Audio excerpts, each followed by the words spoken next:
This is the pop master himself, the POP, the Prophet of Pain. And you, my friend, are listening to WrestleHorror Podcast. You're welcome.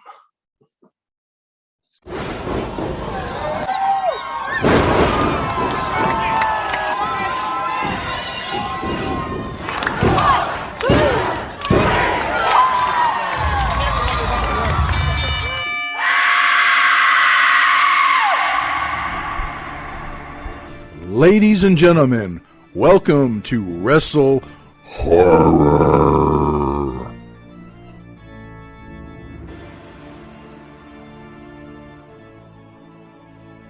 Greetings, viewers and listeners. Meathook Jim here, the WrestleHorror Podcast. With me, as always, my co-host, Donnie Hoover. Donnie, we got to get rid of the Pennywise. We got to get a Jason back in there. I know, man. I've been looking. I can't find one. And if I do, it's like $800 and I ain't trying to do that. It's like I love Jason, but I don't know if I love him that much. Right now, we've got somebody I think a little bit scarier than Jason. He is the pop master, the Prophet of Pain, Amos. Amos, welcome to the show. You're welcome. Thanks for having me, gentlemen. Who's this Jason? I don't think I've ever heard of him. Yeah, never heard of him? Jason Voorhees, huh? Lake Crystal, never been there. Not on my list. I was just there, a month ago? Yep. Actually went to the actual Camp Crystal Lake. Got the tour. You got a bigger step than I do. I took my wife. She was pretty scared and nervous. She was sweating a little bit for a while. Excuse me. Okay, so you're saying you wouldn't stand up against Jason? Sorry, guys. No, I would run as fast as I possibly could. You got to be the fastest. You just got to be faster than somebody else. Right. Excuse me.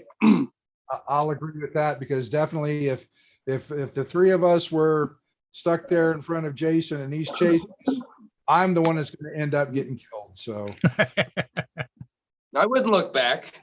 If you didn't see it, it didn't happen, right? Anybody seen Jim? No idea. Who? He's laying in a heap over there. So Scotty, thanks for coming on the show. I've been watching you now ever since I started going to FGW. Almost, it's been over 2 years now. Yeah. But I know your career is well beyond FGW. What really got you started in pro wrestling? I mean, where does Scotty Amos begin? Well, Scotty Amos began in 1985, believe it or not. What actually got me into the wrestling business, lived in a neighborhood. I don't have kids personally. So the neighborhood kids, they would come over, and one of their hot topics was the wrestling. We did a backyard wrestling. The twins, the two kids, they wanted to take it further. So I made them a pact. I said, it's something when I was your age, I wanted to do. And I've always wanted to do it, but why not? Now I have, I tell you what I will do, I will actually pave the path for you. So when you are old enough, you can walk right in there and you can live the same dream that I've always wanted to live. So I said that. I actually had a dream about 2 weeks after saying that to the kids. And I woke up and actually reached out to Denham Blevins. With Battle on the Border there. And he actually put me into contact with Cody Hawk. Cody pretty much says, if you're serious, he gave me an address here in Hamilton, Ohio. You can be here Monday. Like, okay, like that's it. Just be there Monday. Like, okay. So I had a whole day. I showed up the next day, like, kind of sort of like, I don't know. I reached out to Cody, and Cody says, get there. And I got there, and here I am. I don't know. That was like 4 years ago. So I'm still waiting for the twins. They're old enough. They're starting to adult right now. So I'm hoping to see them back in here and run a class with them. So that's the ultimate goal, and we'll see how that goes. If not, I'll just keep rolling it from here, and tough luck on theirs. I'm living my dream right now. There you go. Were there any inspirations for you before you got into the business? Were you a fan? Were there wrestlers that you looked up to, whether it be heels or faces? Yeah, I've always, as a kid, I loved the wrestling. We used to invite people over for the pay-per-views at my dad's house. We'd pack the house and we'd move the couches out of the way and just start beating the dog snot out of each other. Actually, the pinnacle of turning, when I quit watching wrestling, it was actually the Hulk Hogan and The Rock when they did the double turn. And that pissed me off so much that they were actually cheering for The Rock and booing Hogan. I did not like that. Hogan was my idol. To this day, Hogan sits over top of my bed, over the windowsill. And I just remembered, wrestling pulled that out of me. It took years to realize, oh my God, wrestling pulled that out of me. Something that can get you that emotionally invested into it. I guess it's hindsight looking back. It's like, well, you're a bum for believing that, but kudos to you guys for making me feel that. Mm-hmm. And that's something I'm intrigued. The entertaining, to pull that raw emotion out of people. Whether it's this is awesome or amazing, whatever they say, or the holy S chant, whatever it might be. It might be, a mom coming up and just giving me a pat on the shoulder and saying, my son really loved it tonight. You were one of his favorites. I mean, that's the purpose of it. And there's no greater drug than that. So, listen to you guys getting into my head. I should never have told you that. You guys are schmuck. That's what we do. We pull it out of you. Now, don't do that. Right. The kids might be watching. Jeez. Right. Yeah, we ain't gonna go down that road. So, here you are, one of the more popular wrestlers in FGW. Everybody, whether you're a heel or a face, you're getting a reaction. And, sometimes you really haven't changed a thing. It's just the perception that the fans have of you. Yep. That a lot of that has to do with the talent that's writing the shows, but they're giving me that platform to present it on. And I've learned this crowd, and it's a fun crowd to work. I mean, it's that raw emotion that you're working with. There's been times to where we've pulled spots off to where it's taken the air and the energy completely out of the room, and you could hear a pin drop because they didn't know what to think of it. Roddy Piper, when you think you have all the answers, I change the question. That's kind of the perception I see of it. Well, I will agree with that. You definitely do that. And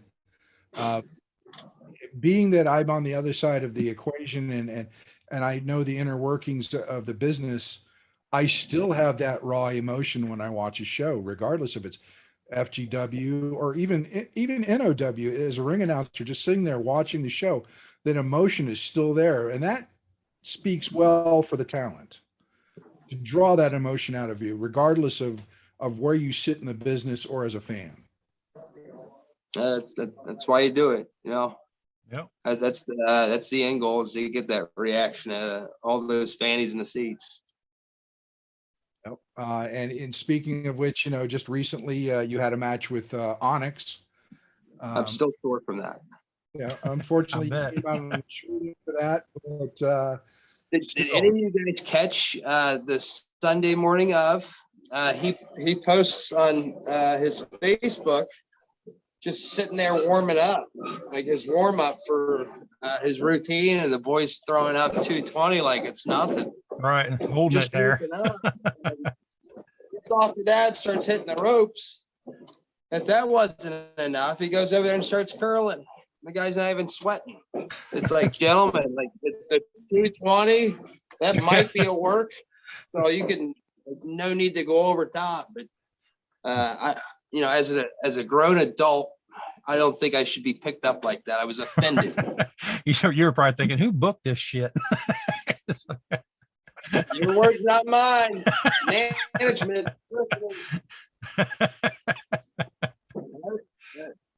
You gotta give credit where credit's due. I knew he was going in there for power. I tested that theory, and I wish I wouldn't have. But yeah, I bet you his ribs are about as sore as my butt right now. I agree. Yep.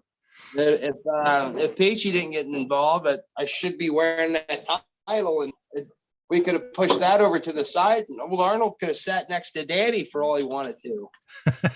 Around, if you want to ask me, we'll visit that some other time. No, but Onyx, man, I respect the hell out of Onyx for all he does with the kids.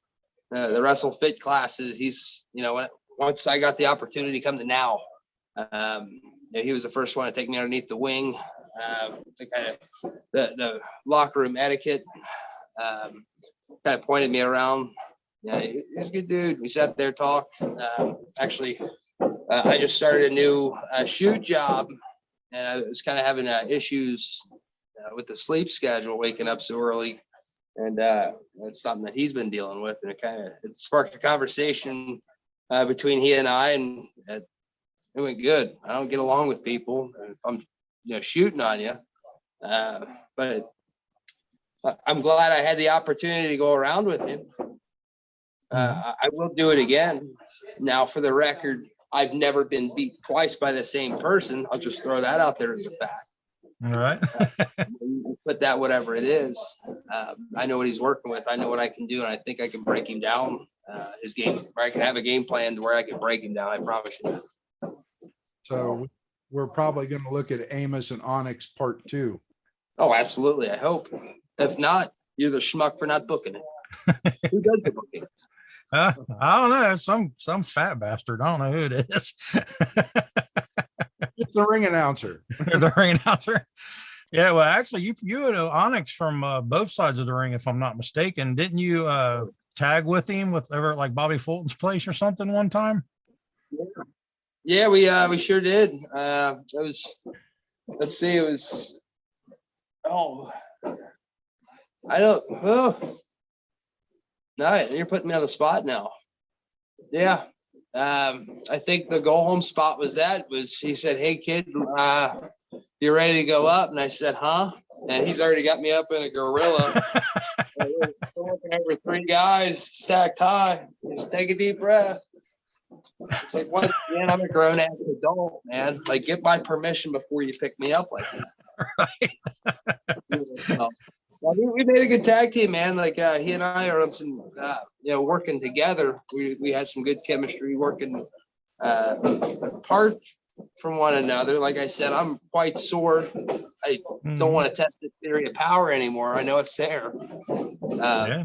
So you've known him from both sides of the ring. So yeah, you might learn a little more than other people and might be able to figure him out. From the way it went there at Now 16, he thought I would have learned a lot better. And I still tested that theory. Called me a madman, but I know actually how strong he really is now. So sometimes I have to learn the hard way. All right. Me my whole life. Yeah, and he was walking around going, "I haven't even broke a sweat yet." I came out sweating. Big man. Like I said, I would have had him right there at the end if Peachy didn't grab that chain. I mean, you don't bring a knife to a gunfight. I didn't see it. I saw no chain. He's like, "What chain?" What are you talking about? I didn't see it. Change what? Yeah. I say the kids in the audience definitely saw it. They was screaming at the top of their lungs for like 3/4 of the match after you pulled it out that first time. I'm like, you figure like we're in close quarters. I'm sure they've heard you guys by now. They're not listening. Shut their mouth as they get louder. You're not going to listen to them, are you? I would never do that. And of course, Peachy's deaf, so Huh? yeah, I don't hear nothing. I bet you Onyx, he's a little sore on his ribs. I made sure to get my receipts in on him. But he had the last laugh, man. So there's a reason he's the Arnold champion. He showed it. I can't not give him credit. But I'd sure love to revisit that. Like I said, I have a game plan to work with him now. We get Daddy that title. If anybody can probably take the title off of him, I wouldn't be surprised if it was you. Well, I appreciate that. Now, just given the opportunity, if we could find out who the damn booker is, just saying, guys. Yeah, we'll have to put it out there, see if we can figure that out. That's what I'm talking about.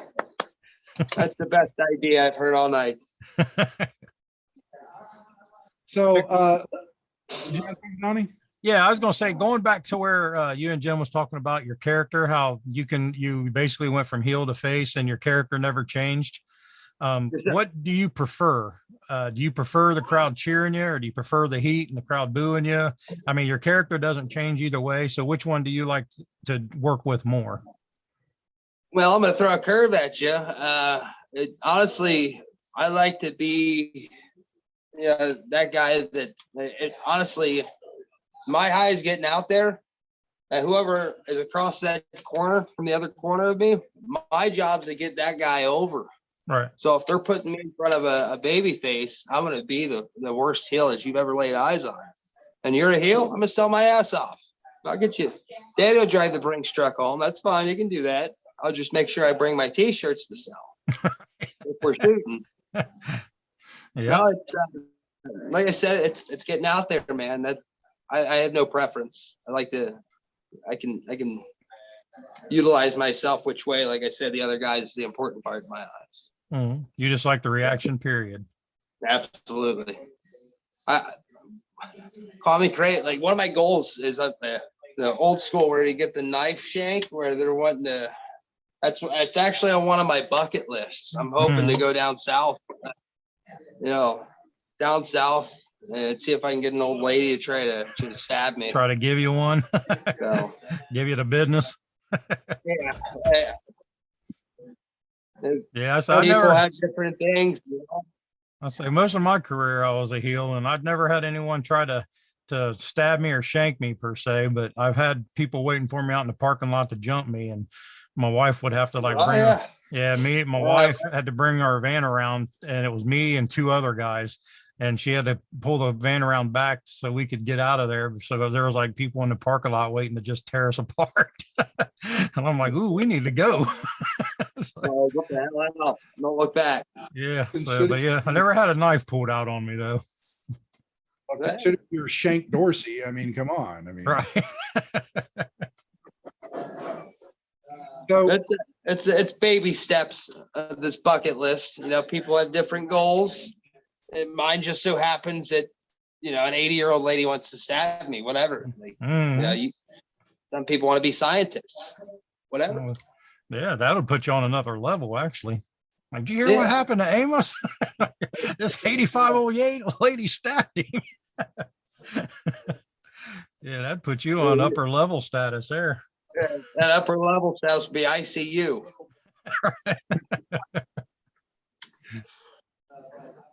So your career with FGW, like I said, I mentioned earlier, I've been watching you since I came, and you've never put on a bad match in my eyes. You always are very entertaining, whether you're a face or heel.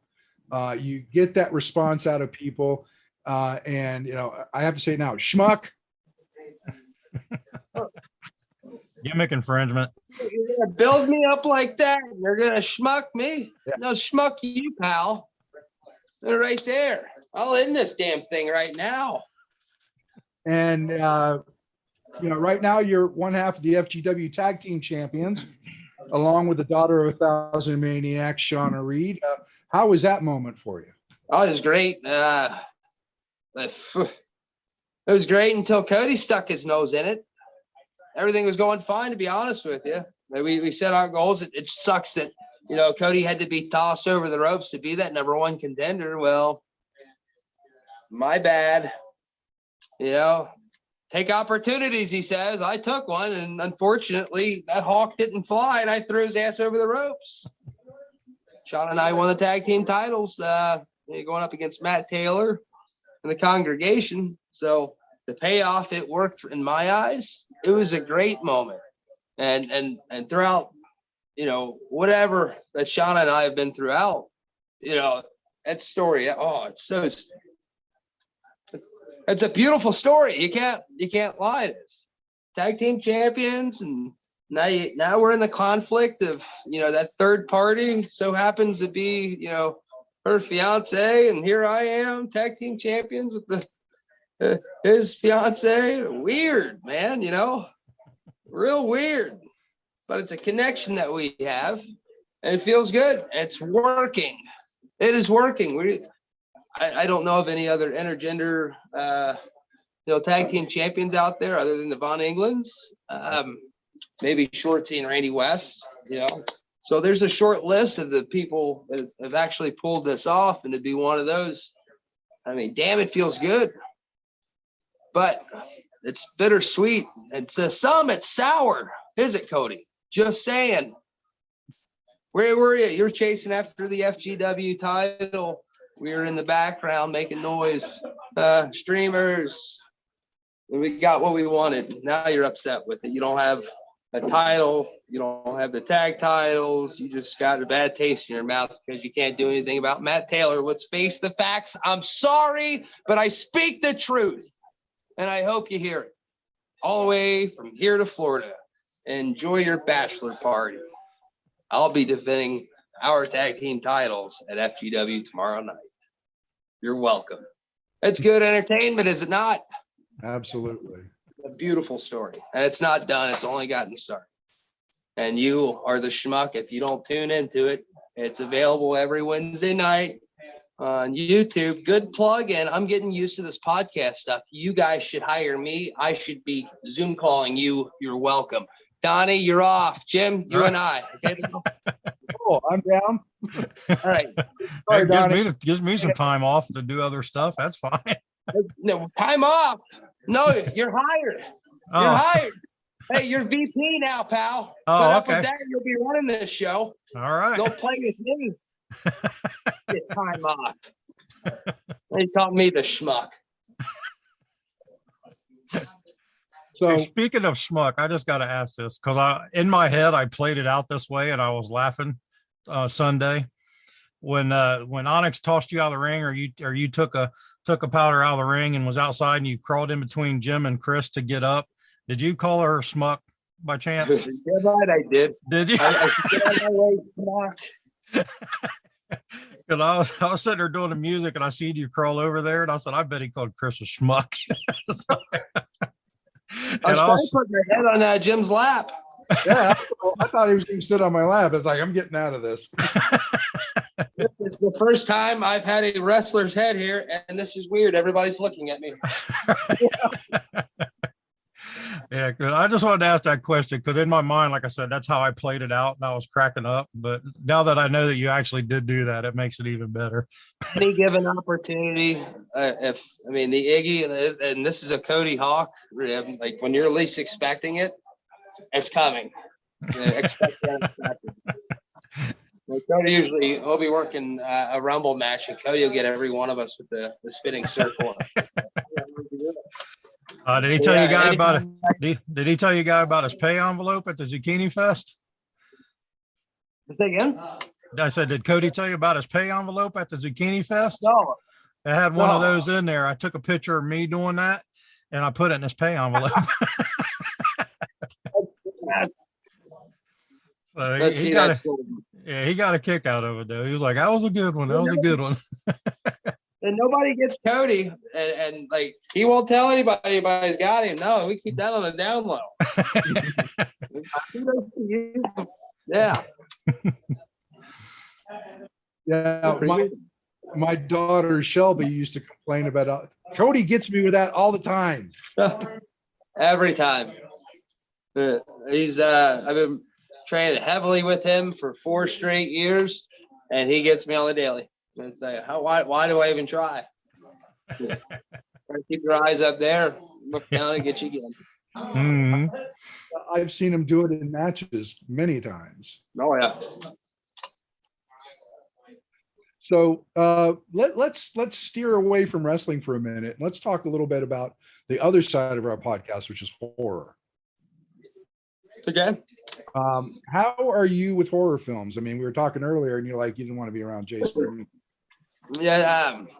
I'm not like I don't watch a lot of TV, but when I do, it's scary movies. Yeah. I think we've hit a more mainstream, I guess. Like I said, I'll search the old Google, what's good, what's playing right now, what's hot, and we'll watch it. I'd say the most recent scary one that I've seen that stands out in my mind that actually got me was the Autopsy of Jane Doe. Okay. No, that's I don't know. There's different ways to scare me, I guess. I don't like to be scared. I like to be the scary one.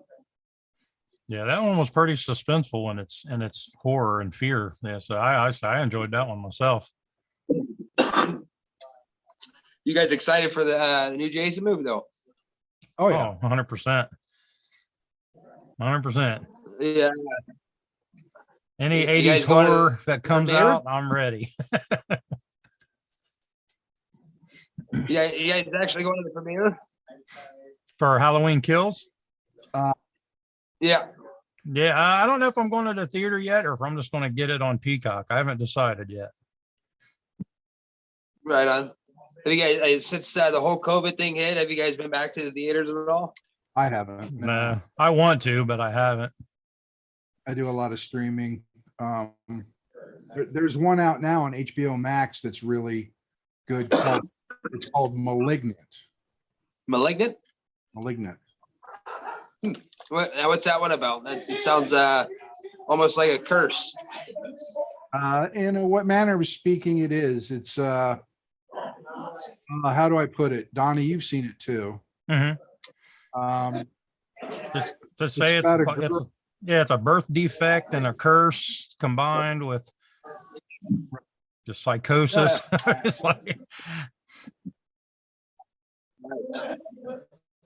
let's see. I didn't ask for details.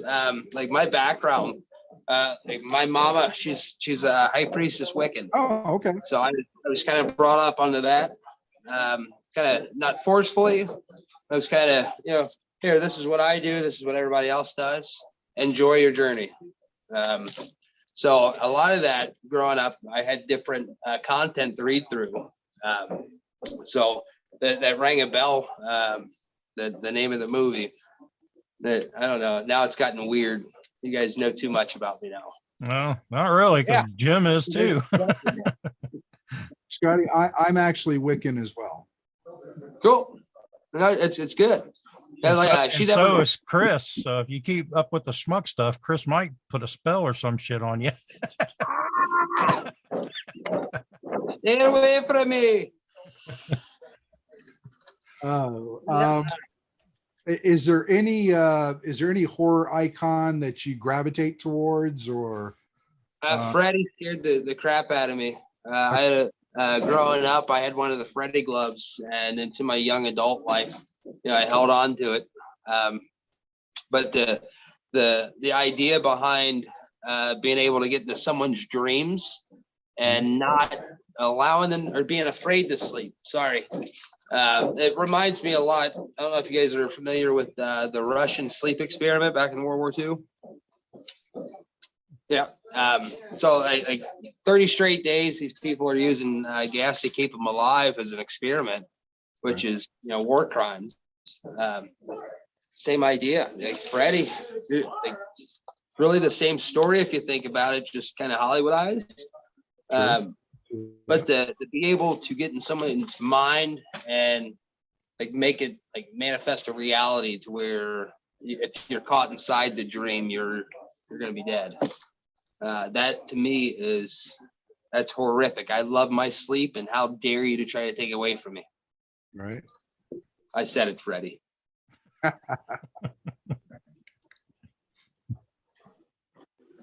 What about you guys? What icons?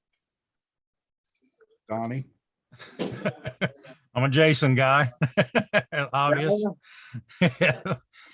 I say, and the only reason Pennywise is here is because my wife bought him for me and I put him in here. But if I had a 6-foot Jason, Pennywise would be out the door and replaced in a heartbeat.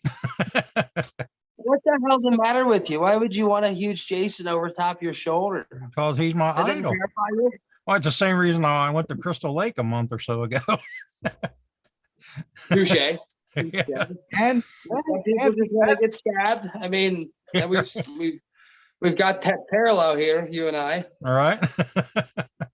I'd only just mine to be by an 80-year-old lady. Not a 12-foot guy that wears a mask and can't die. All right. Not only did he go to Crystal Lake, but he also met the very first Jason.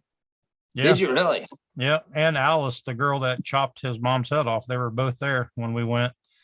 And that's the first time they'd been. Really? Yeah, it's the first time both of them had been back at Camp Crystal Lake since they filmed the original film. And you were able to share that, dude. That's amazing. Yeah, I got pictures at the canoe. They reenacted the scene on the canoe where she was in the canoe and Ari was behind her, and then me and my wife was behind them and stuff. And so we like reenacted the scene of the final scene. And yeah, it was like a nostalgic moment for me. I don't mark out with too many wrestling stuff, but I was marking out on this like all day long. Because yeah. Cool. Yeah, it was amazing. For me, it's the Creeper from Jeepers Creepers. Nice. Yes. No. I'll do it. Is amazing. I was fortunate enough to meet the actor who played him a few years back, and he really creeped me out when I was talking to him because during the middle of my interview with him, he started sniffing me like the Creeper. Oh, we got a Biden fan, don't we? I'm sorry, I don't hold. No, you're all right. That is creepy. Oh, it did. It really, it stood, the hair on the back of my neck went up when he did that. And he's just about as tall as I am too. So it was a surreal moment. But watching the Jeepers Creepers movies, I love the character.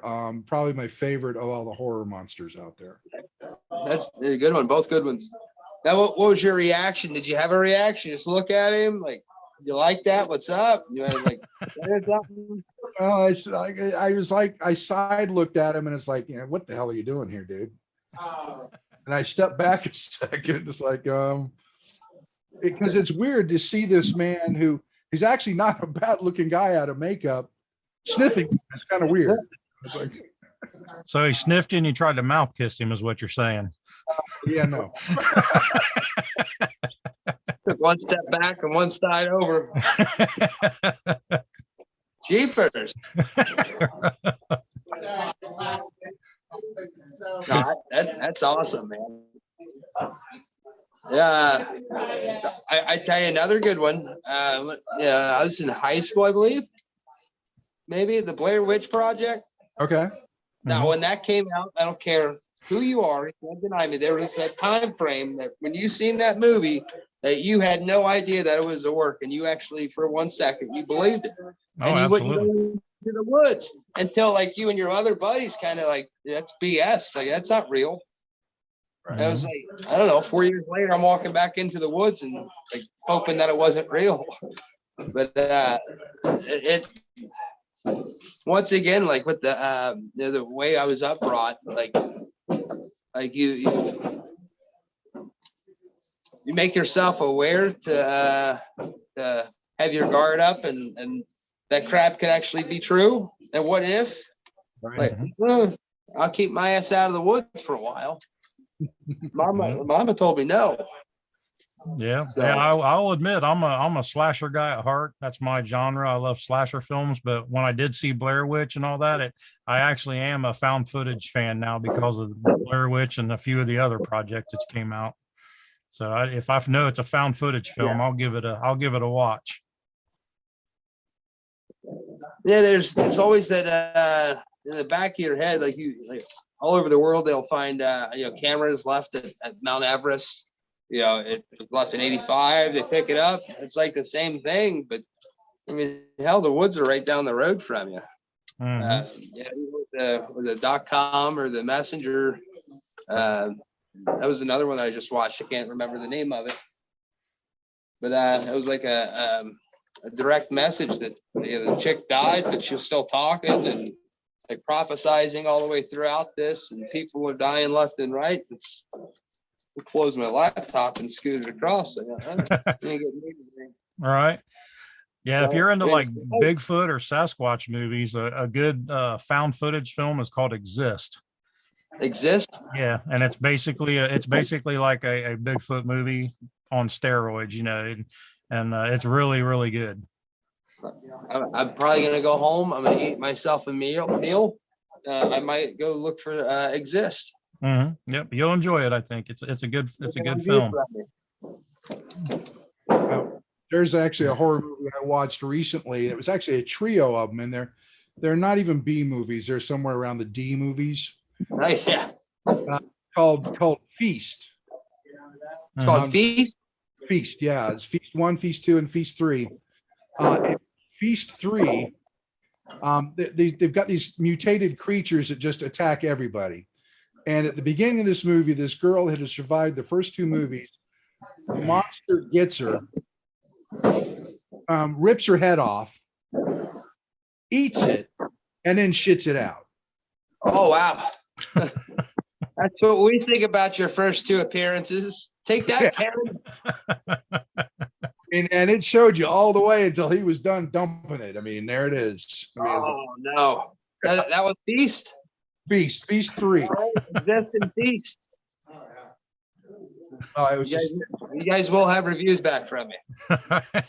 It was so horrible. It was I couldn't watch. It was a train wreck. I couldn't stop watching. Oh yeah, it passes that and it comes right back around. It's like they got me now. How bad can it really get? Girls with balls. That's how bad it can really get. Yes. That's a movie that I don't even know you could watch the whole thing. Oh really? Scotty made me watch this when I was at his house. It was horrible. I mean, I don't even remember most of it. It was so bad. I'm sure we could probably make a better horror film, I think. Yeah, it's volleyballs and heads busting and hillbillies and no storyline whatsoever. Yeah, it's your basic girls volleyball team breaks down in the middle of the desert, and there's a bunch of hills have eyes hillbillies that's trying to get them or something. It's rough. But we watched the whole thing and we just looked at each other and go, what the hell was that? I just kept watching it. Yeah. Well, I kept watching it because it was driving Chris crazy because she was despising it. So I just kept it playing. Nice fight story. Both suffer, isn't that right? That's great. Now I grew up like the Mystery Science Theater. Oh yes. I still have that blasted on at my house. I love some under budget films, but it has to have a damn storyline. Yes, I agree. So worst horror movie ever. Robot Monster. I got 3 to watch. That's actually 5 to watch now. Find Robot Monster on YouTube. Robot Monster. Yeah, it's a dude in a gorilla suit with a helmet. I think we have a couple of those here working for us. Right. You mean like Ryan and Steven?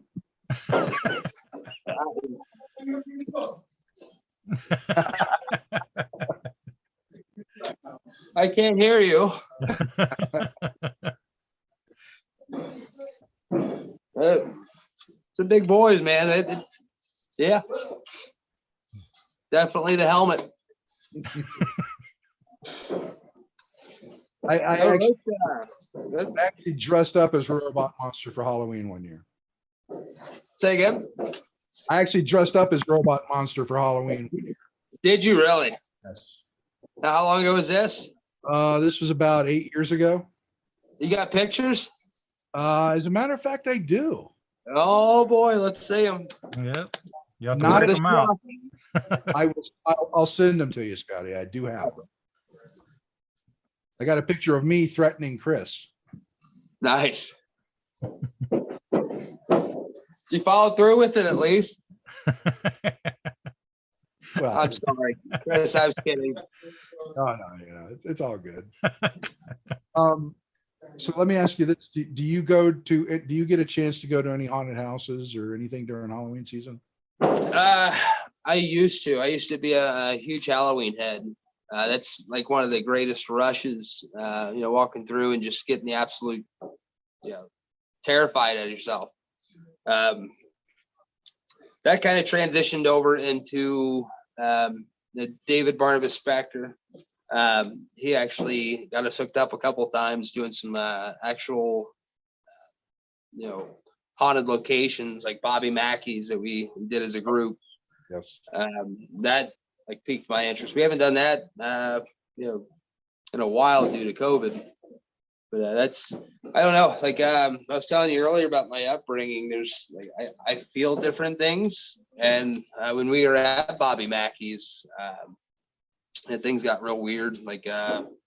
I kind of wander off. You gotta avoid all that extra energy and kind of ramble off, even though they tell you not to. But that's why you do it. But actually, Shauna, we kind of broke off. We were probably about 20 yards away from each other, one side in the corners, walking back towards one another, and you just see something flow in between. We kind of look at each other, look at it again, and boom, and we're out of there. That happened several times. During the course of that, every time that we kind of walk out, Harley Fairfax, she was there. She experienced the same thing. Actually, here at the FGW building, 190 North Brookwood Avenue in Hamilton, Ohio, 45013. Every Friday night, by the way. There's been some creepy things that's happened on in here. There used to be a gym that sat adjacent to our locker room, and you'd be the only one in here, or there'd be two of you, and you hear squeaking, walk around, nobody's out there. You'll hear another noise, you'll walk around the corner, and the bag's just bouncing back and forth. It's like cool, just turn around, act like you don't see it, and you walk away from it. It's trying to get your attention. It happens all the time around here, but yeah. What I'm trying to get to is I love haunted houses. I love that feeling. I have actually been to Bobby Mackey, so I know exactly what you're talking about. The basement to hell. Mm-hmm. Oh, it's too creepy. I had stuff happen down there and up in the bar itself when I went. It's been probably about 12 years now. Yes. So I was there. I say we revisit that. You want to? Donnie, you in? Let's do this. Yeah, I'll do it. That's good content. We'll all wear gorilla suits and helmets, and we'll videotape the whole thing. There you go. Sounds like a winner. I'm down. Did 2020 take its toll on your fitness? Well, body slam the pandemic and get back in shape with WrestleFit. This innovative program combines all the fitness regimens you'll need to reach your goals. The WrestleFit workout will bring strength training, cardio, and the world of professional wrestling together in a fun, new, and exciting way. Have yourself a blast working out with dumbbells, kettlebells, slam balls, ropes, tires, and an 18-foot full-size wrestling ring. The WrestleFit workout isn't just for pro wrestlers. The WrestleFit workout is for everybody. At the Now Training Center, you can pursue your fitness goals and learn how to train like a professional wrestler without all the bumps, bruises, and slams with the WrestleFit workout. Go to www.newohiowrestling.com/training for more information, or stop by the Now Training Center at 625 Eastgate Parkway, Blacklick, Ohio, 43004, Unit 6137. Oh man, every time we turn around, we find more people that like doing paranormal stuff. Mhm. Oh, absolutely. There's something behind it. Like I said, you get in the, it's that uncomfortableness. You get the hairs on the back of your neck. You just want to keep, you got to keep going further, unless you start getting scratched. Right. I don't know how you beat up a ghost when you're pissed. I don't know if you can do that. Be kind of tough. No, I want to I'm intrigued by all the weird places, like all that different energy that you can feel around there, man. That's addicting to me. Just the unsettling feeling to know that something's happened, in an area. I'm a firm believer, this whole world's full of energy, and if you got something like that consumes all that energy in that one area, I mean, the possibilities are endless. I mean, I don't know. A lot of people think that you shouldn't devil around in that energy, but it's intriguing to me, man. Oh, same here. I've been doing paranormal investigation for 20 years. What's the creepiest place you've been to? It's a toss up between Bobby Mackey's and Waverly Hills Sanatorium so far. I see my wife, she went to Waverly, and she's got a bunch of pictures, and she had like 4 camera packs with her, all charged up, and she went to use them. It was like the second day of the tour, and completely all of them. So you could work full battery, 2 pictures, dead battery the whole time. And like that place, you could change, like you could feel that temperature change in there. Oh yeah. Definitely. Any personal experiences? I've gotten some EVPs. I've had something touch me several times. When I was at the Moundsville, West Virginia State Penitentiary, I had something grab my pant leg several times while I was sitting there doing an EVP session. I've got an EVP. My ex-wife at the time was with me, and she was taking pictures and commenting on orbs. And I said, you can't bank on orbs. It can be dust. It can be bugs. Right. And then after I reviewed the EVP session, I've got a recording that clearly states what did you get? Oh. Huh. Yeah, exactly. Yeah. That's not a coincidence. Right. When it all lines up like that. And hopefully there'll come a day and a time to where science can actually explain that. I personally don't think we're too far behind it, but to learn, exactly what that is and what makes that energy manifest, and why, the hoax, the witching hour, why is that the high point of the day for activity to happen? Right. There's explanations that I feel like I deserve, and hopefully science can give me that. It's going to happen. I mean, it's just on a plane science isn't ready to discover yet, but it's getting close. Yes. I mean, plus people probably don't want to truly understand all that anyways. Well, that's because I'm not open-minded. The unknown, I guess.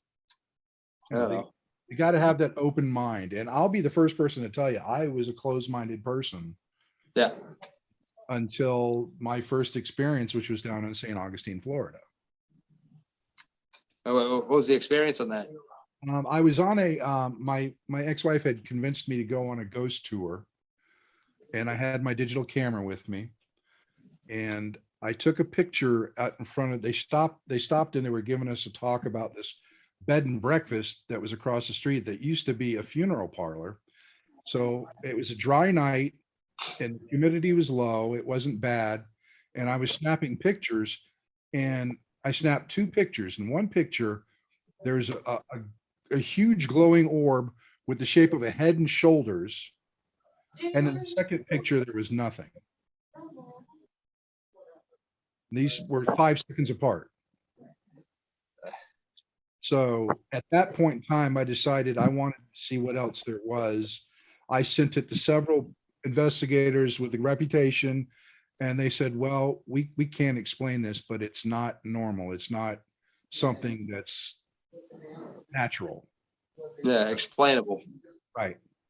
Yeah. So since then, I call myself a hopeful skeptic, but I try to keep my mind open for things like that. And of course, my wife, Chris, she's sensitive, which helps.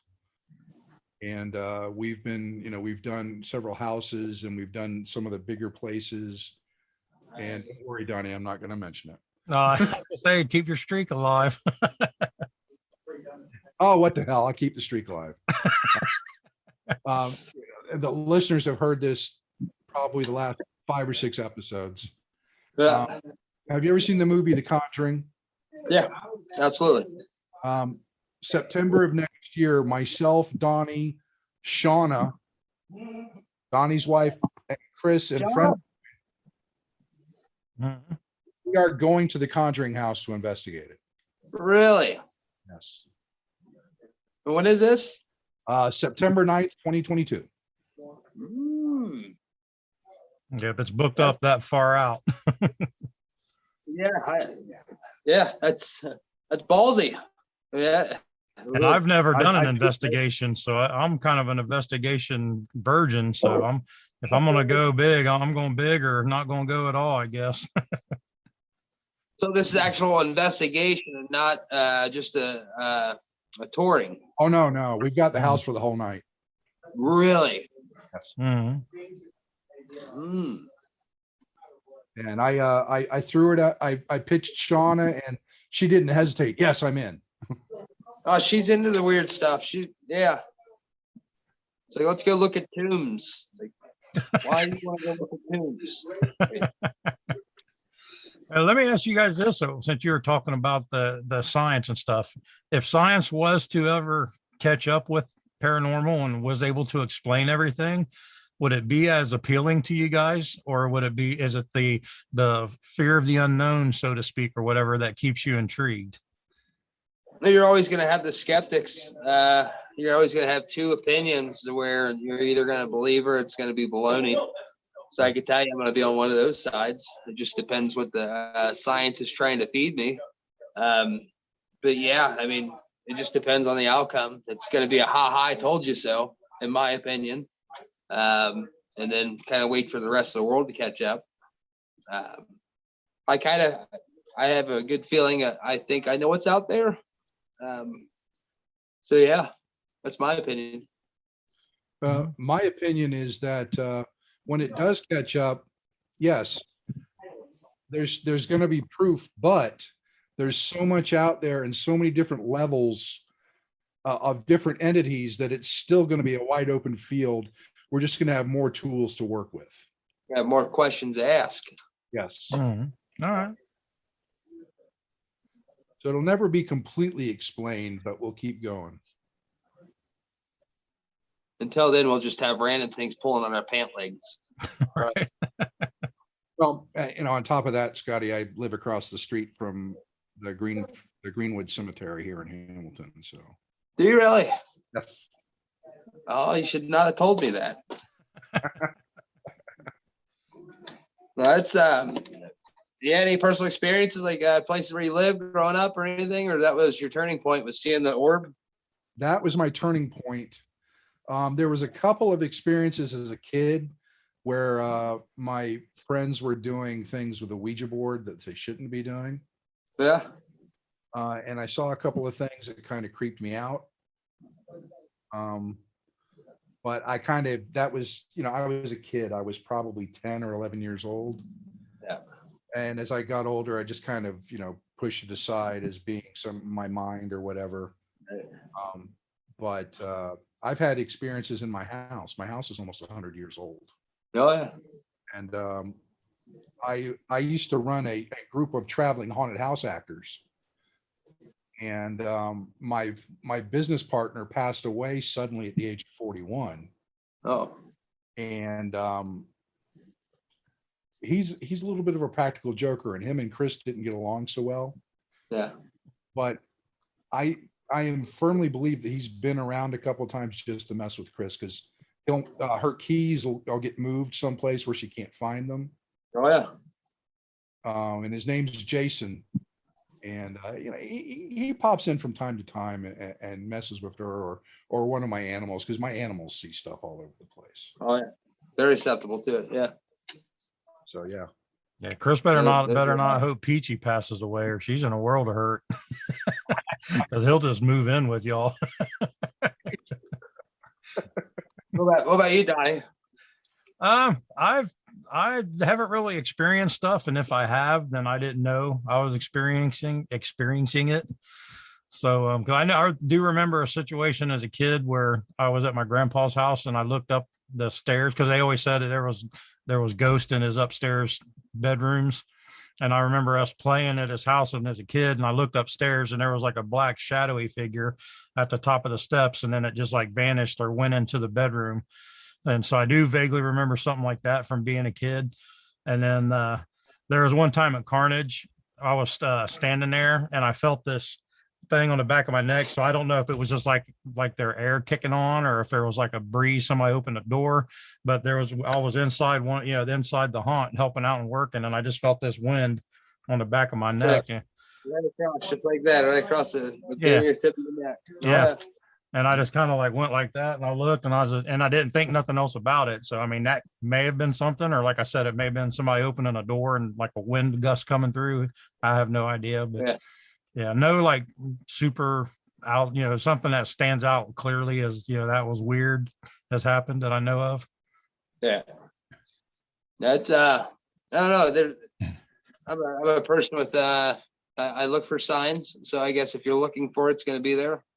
The psychology behind that. But there's too many things I've had personal experiences with, on the daily, to where you can't just chalk it all up to coincidence. Right. You run out of the coincidence. It's like, all right, what the hell's really happening here? Think of something and, see something and it starts shaking. It's like, okay, am I really seeing that? But okay, I really am. And you just kind of continue on, just not paying attention to it. Right. So you just tuck that away. That's kind of what I did now, because there have been sightings of stuff at the Carnage Haunted House that I help out at, and they've even got some on video from their security cameras and stuff. And so yeah, that's what I kind of did. Like when it happened, I just kind of was like, when I looked around, I didn't see nothing. I was just like, I just kept on going. Didn't think nothing else about it. Yeah, just keep on trucking it. Eyes forward, walk. Jim, you were talking about a Ouija board that you weren't supposed to do anything with. Growing up, that was actually one of my bonding moments with my family. Okay. That I know that sounds weird, and I shouldn't admit that in today's world. I might be canceled, but I don't care. That's who I am. Right.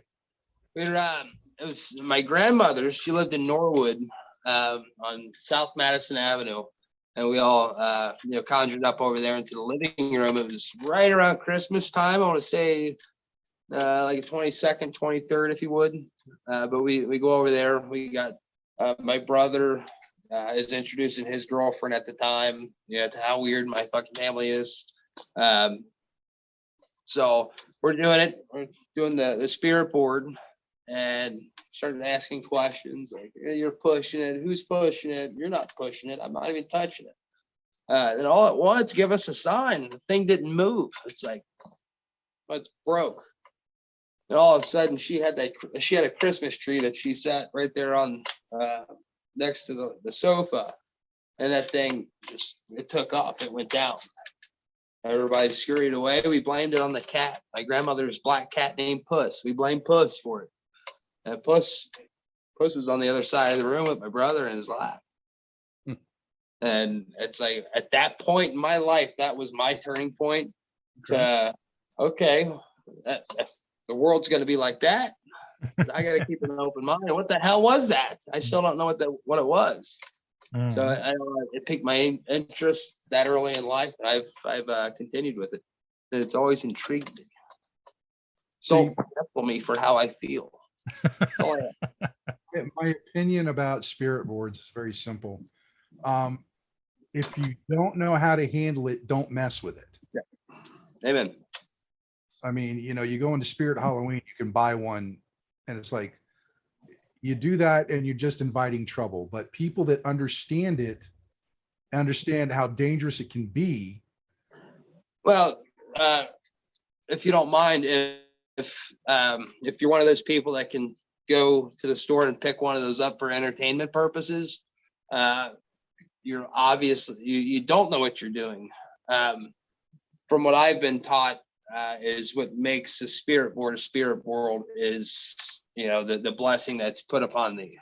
So if you're getting it from a factory, from Parker Brothers or whatever, just manufactured off, it's a board with the alphabet, some numbers to make it look appealing to you. Just like tarot cards, you can go and buy tarot cards, but if they're not blessed, they don't. What are they got? They're just it's a deck of bicycle cards if you think about it. Right. So that's the interpretation. Yeah, I respect that, and I understand where you're coming from, and I agree with you. But even with these manufactured boards, people can absolutely make mistakes. Yeah. They can fight something in they don't want to, and not everything's nice. Yeah, dabbling's not always good. Yeah, right. Some people, you think about it, they blame all their troubles in their life. They're downtrodden, whatever, and they don't think like, hey, when I was 12 years old, I was playing the spirit board, didn't know what the hell I was doing. I didn't close it off at the end. And guess who's hanging around? And that's the reason that you're depressed and that you're thinking about suicide. That's what they feed off, is that negative energy. They take all your positive energy and they feed off of it. Make your life a living hell. Right. It's the science that we can't explain, but it could be there for the optimistic, but we don't know. There's no proof or anything to go against it. So, right. Well, let me ask you this: do you keep silver on you at all times? Good. Just curious. Oh, there you go. Did I just do that to you guys? That's not this type of show. I just took it up a notch, didn't I? I'm just curious because I'm a firm believer in silver for protection. Absolutely. Yeah, you guys want to meet George? One of our greenhorns? Chris, you want to come in here if you want? These are the greenhorns. Hello. Hey, George. Hey, George. You got a silver bullet nipple ring too? Leave those. No. There's Chris. If you can't see Chris. Hey, Chris. Hey. Oh God. So is he a good trainer, a good helper, or does he just beat on you guys and call you schmucks? He beats on me and calls me a schmuck. I mean, he's a good trainer to him. Oh yeah.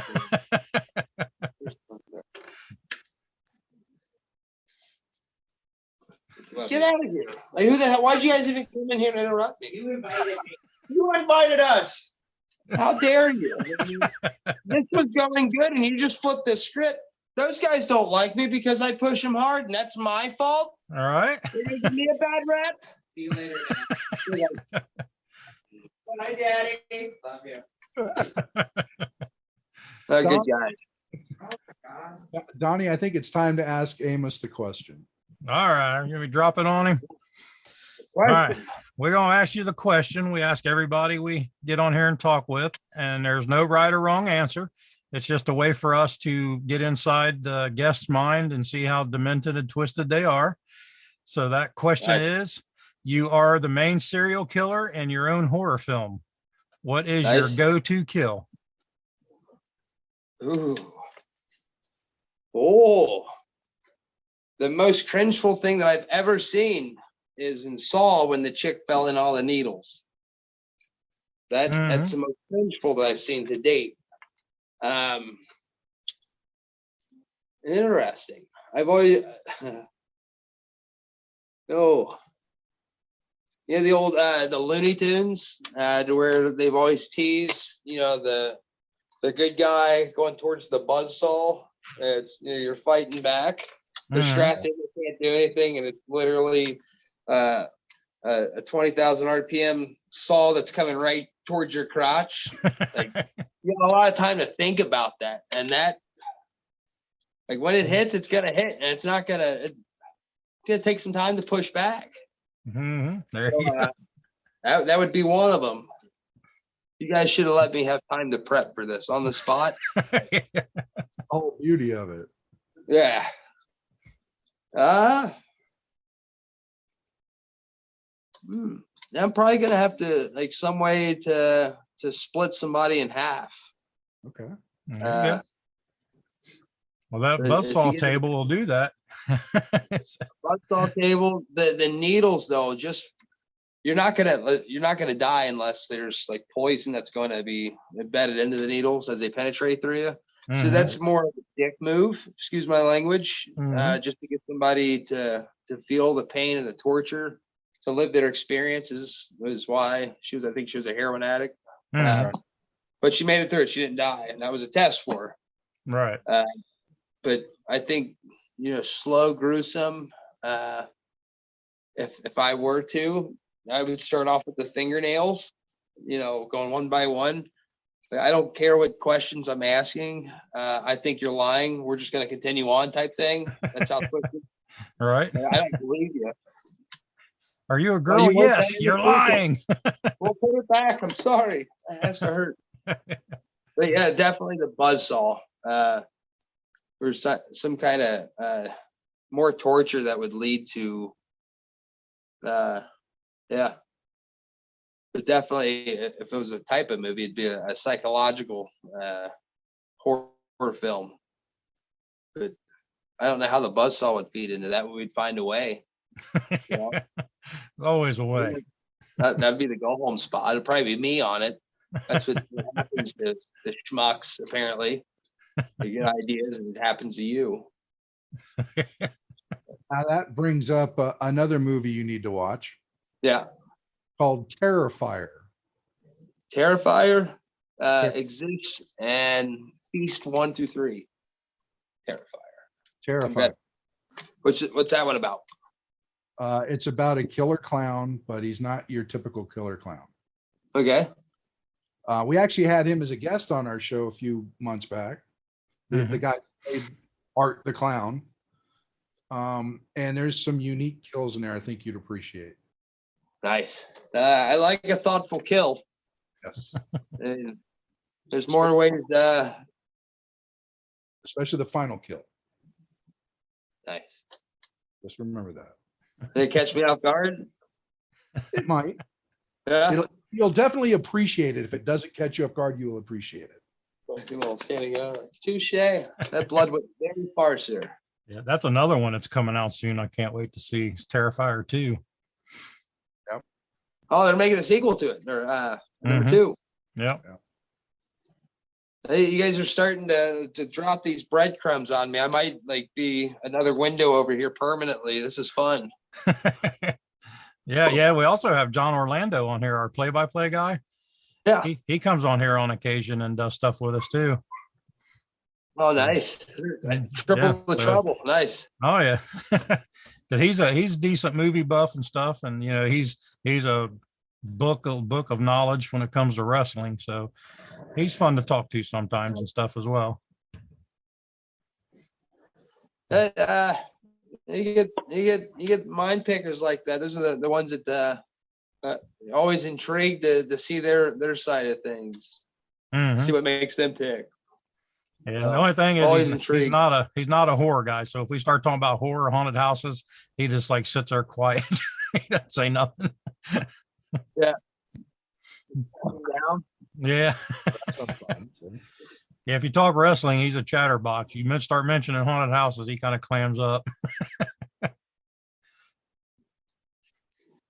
think somebody needs to be scared. We need to Yeah. drag carnage. There you go. You're like, yeah, we got a wrestling There's show the we're type going of to. guys. I don't like being scared. Take it. Yeah, believe it or not, guess who? Well, he's actually volunteered a couple times at Carnage with me, but he's actually scared to go through haunted houses. I'm gonna put him on blast, and he's probably gonna punch me for it. But guess who it is? It's Onyx. Really? Yeah, Oh, yeah. yeah. He's worked the last 2 Fridays at Carnage with us, but get him go through a haunt, he won't hardly do it. He's just like, no, thank you, brother. I'm done. I'm good. It's like, Some people don't like that feeling. mhm. Get comfortable being uncomfortable. Yeah. It's a thrill. Man. Yep. I'm gonna talk to David. I'm gonna organize this. We might hit Bobby Mackey's up. Cool. I would love to. I'd definitely like to experience that with you. Yes. Donnie's going to have to bring some diapers with him now. Oh, I'll just wear Depends right in there. I don't give a crap. I'll say I'll just shit myself and keep going. Bring some Febreze. Do you smell that? It smells like death. Smells like death and Febreze. What's going on here? Somebody's been tampered. Definitely got plenty of investigation equipment. Oh yeah. Oh yes. Oh yes. I got quite a few. I got full spectrum cameras, EMF meters, non-contact thermometers. I got a DVR system with 8 cameras. I've got night vision goggles. God, what else? Dowsing rods. Dowsing rods. Mhm. We got all kinds of stuff, man. Wow. Yeah. We're definitely. Yeah. We'll put those things to work. Absolutely. Maybe I think the Bobby Mackey's thing that we had. It was like a light gimmick. You put it in there, and if it censored something, it flashed. Excuse me. Let's see. I've also got a spirit box. That's at the crashy one, is it? Like that one. It's the one that scans through the radio frequencies. Okay. Yeah. God, I don't know what else have I got here. I'm gonna look here. Don't look at me like that, Jim.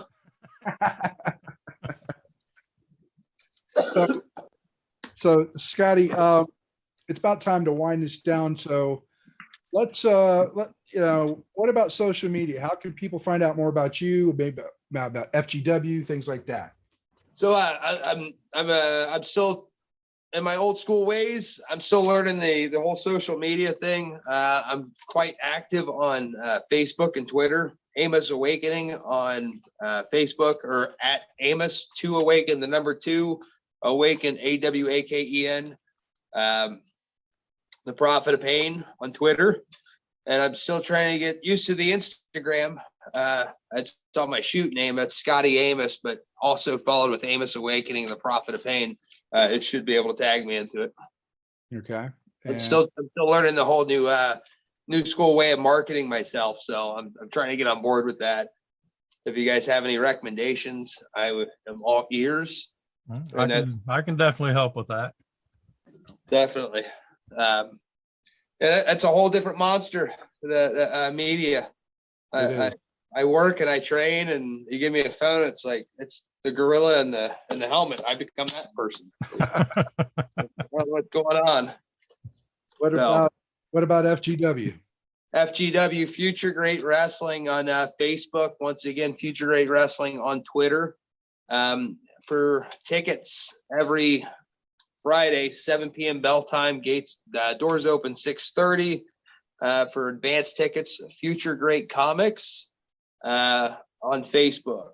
Mr. Brian Levick, the owner of Future Great Comics and Future Great Wrestling, would be happy to assist you. We need to pack the house out here as well as every venue that I'm at because you will be entertained. But in the meantime, you can follow me on the social media. If you want to reach out, give me some love, share my stuff. I'd greatly appreciate it. If not, that right there is for you, schmuck. Sorry. And buy some of his merch. Oh, buy the merch. Pro Wrestling Tees. Scotty Amos with a Y. Thank you, Jim. You're welcome. I need to have a cue card with all this stuff on it. I came unprepared. See, I still have my wrestling knee pads on. I came in here the last minute. I was unprepared and I apologize. But I had a blast, guys. Thank you so much. I appreciate it. Been fun. It has been an absolute pleasure, Amos, for myself, Meathook Jim, as well as Donnie Hoover and our special guest, the Prophet of Pain. You're welcome. Scotty 2 times right here. That's right. Scotty 2 times. I haven't forgotten that. 2-time Wrestler of the Year, FGW. Yes, sir. I'm going for 3. We're going to push for 3. We're going to make sure that somehow you make that 3 times. This is the WrestleHorror Podcast. Thanks for watching and listening. Thank you, guys. See you guys. Thanks for listening. Make sure you follow us on all of our social media outlets. Facebook.com/WrestleHorror, Instagram @WrestleHorror, Twitter @WrestleHorror, on YouTube at the WrestleHorror channel. And you can also find us on our website, www.WrestleHorror.com.